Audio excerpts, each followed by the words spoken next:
Hii ni Maisha Kamili, twakufungulia Biblia uyaone maisha. Ndugu mfuatiliaji wa kipindi chetu hiki kizuri, tunakukaribisha sana leo kwenye masomo yetu haya. Tunaanza tena wiki nyingine tena. Bwana ametujalia afya njema na uhai, bila shaka hata na wewe hapa. Ni neema ya Bwana. Sasa leo tuko somo la 6, somo linalosema kumtumainia Kristo pekee. Kumtumainia Kristo pekee. Basi kabla tujaendelea, tupate kuomba. Mungu mtakatifu, Baba yetu ishie milele, jina lako litukuzwe. Baba, tunakushukuru kwa nafasi ya pekee tena umetuleta siku ya leo tujifunze. Uwe mwalimu wetu nasi tuwe wanafunzi. Anza nasi na umalize nasi katika jina la Yesu Kristo. Amina. Amina. Basi mfuatiliaji wetu, tunakukaribisha kumtumainia Kristo pekee.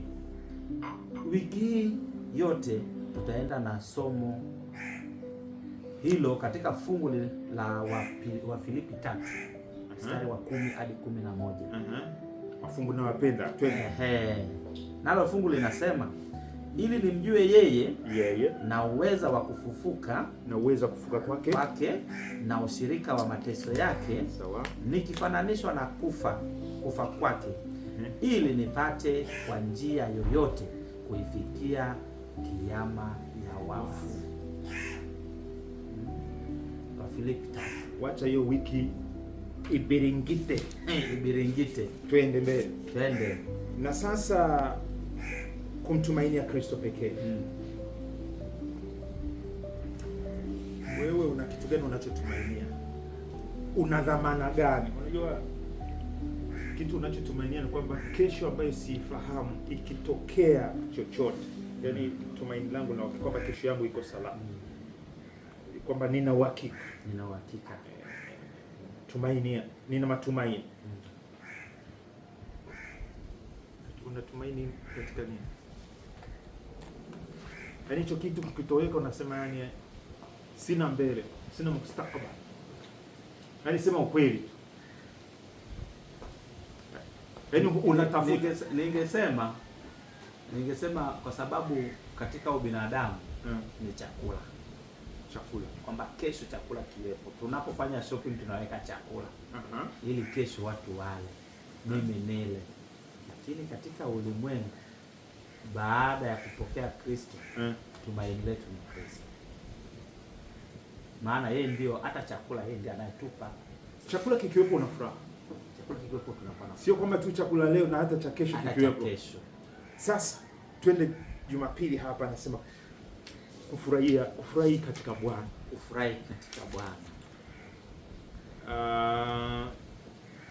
Kufurahi, kujitambia, kujisifia katika Bwana. Twende katika Wafilipi sura ya 3 mstari wa 1 mpaka 3. Tuone jinsi Paulo anavyo zungumzia 3 sura ya 1 habari ya fahari. Hatimaye ndugu zangu, furahini katika Bwana. Kuandikieni mambo yale hakuniudhi mimi.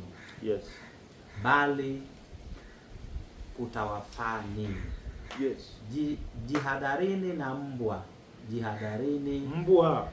Sio haujakosea kusikosea, endelea. Na mbwa. Jihadharini na watendao mabaya kabisa. Jihadharini na wajikatao. Tunaona tahiri hao.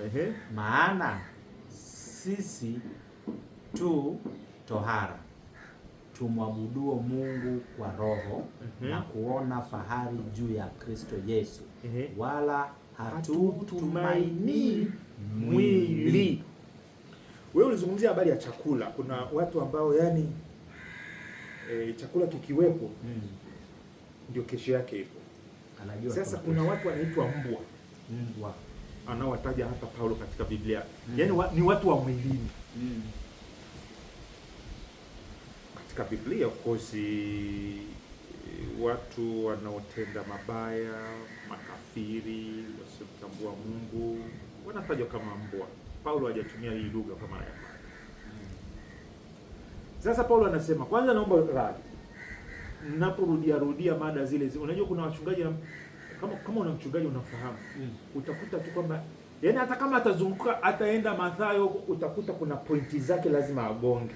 Ataenda Mwanzo, kuna pointi zake, mistari yake. Mbona unatabasamu fulani? Tuendelee.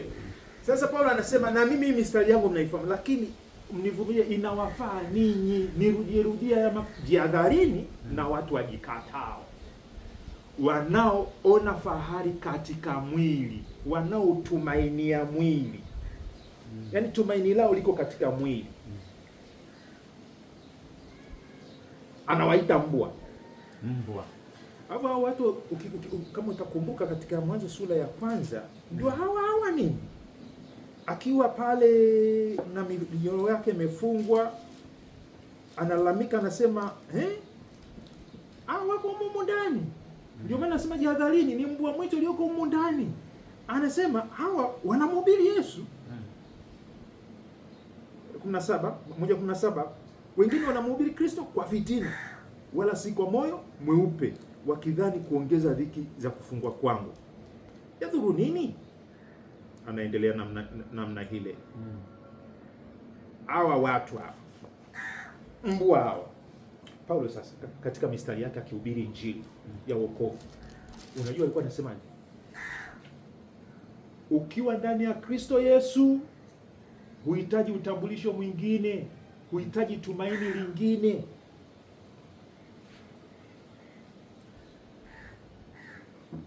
Wewe uko salama.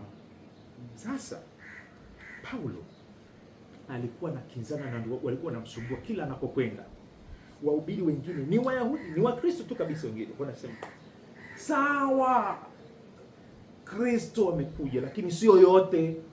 Ukitaka kutambuliwa kama wewe ni mtu wa Mungu ambaye utafufuliwa siku ya kiyama, maana siku ya kiyama wote walalao katika mavumbi, kulingana na Danieli sura 12, waongezao wengi kutenda haki watang'aa kama nyota za mbinguni, watatoka kwenye mavumbi ya nchi. Kwa hiyo ufufuo wa wafu ilikuwa ndio tumaini. Wewe kama Mwisraeli utaonekana kwenye ufufuo wa wafu, na kwenye ufufuo wa wafu ni watu gani? Ambao ni wale wanaotambulika kama hawa ni wa Mungu. Na alama ya kwamba hawa ni wa Mungu ni nini? Tohara. Wewe ni mtoto wa Ibrahimu. Maana Ibrahim ndio aliahidiwa uzao kama nyota za mbinguni na watatawala na mataifa yatabarikiwa.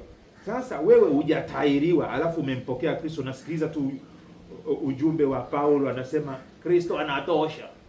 Eti Kristo ndio tohara. Anasema anawadanganya huyu. Paulo amewageukia, anasema hao wanaona fahari kwenye mwili, wajikatao.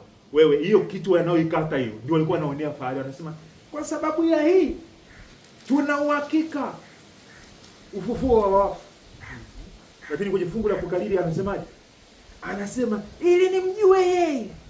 Nimjue Kristo na uwezo wa kufufuka kwake, roho yake ndani yangu na ushirika wa mateso yake, nikifananishwa na kufa kwake, ili nipate kwa njia yoyote kufikia kiama cha wafu. Ndio maana ya kuwa tohara, kwamba Kristo ni tohara wangu, kwamba nishakufa, sio kipande tu kwenye mwili wangu kametolewa. Mwili mzima nimekufa pamoja na nashiriki mateso na, ili niweze kupokea nini? Ufufuo. Ndio ambao tumaini. Kwa hiyo nasema tumaini letu ni Kristo.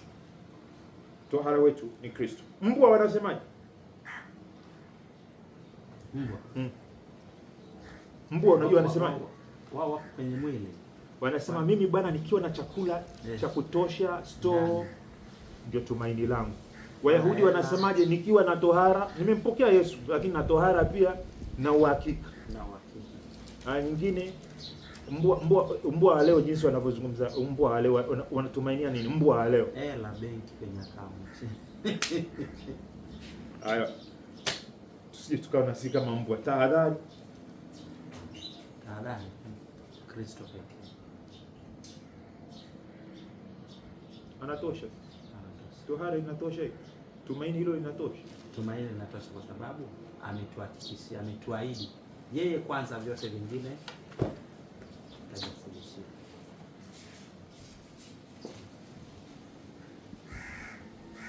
Ufufuo wa wafu. Yesu ni ufufuo. Yesu ni ufufuo. Umeshakufa pamoja naye.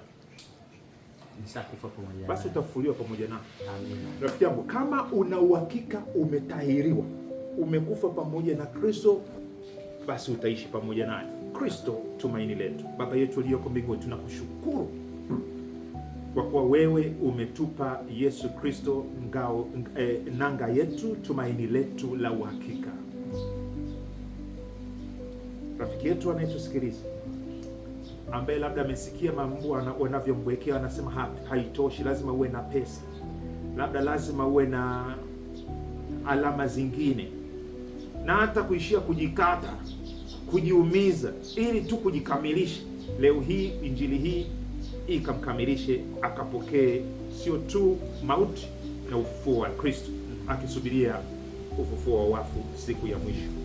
Tuvelete tena kwa masomo mengine kama haya katika jina la Yesu. Amen. Amen.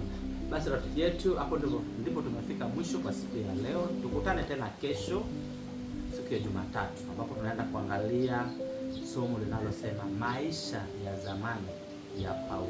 Alikuwaje huko zamani? Turudi kesho. Amen.